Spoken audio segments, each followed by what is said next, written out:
youngest speaker in Inday. So, what do you think is your advantage because of your age?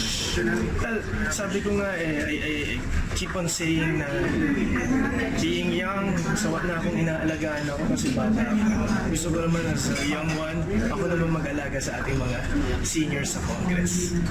Sir, how about yung support ko yung President-elect na Inday Sara? No, I think I have their trust and confidence.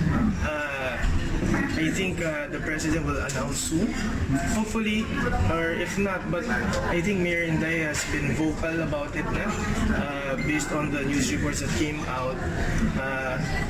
I guess during our campaign trail, the 3 months that we were together in the HNP, I think Mayor Inday has, she gave me her trust and confidence to be the next speaker.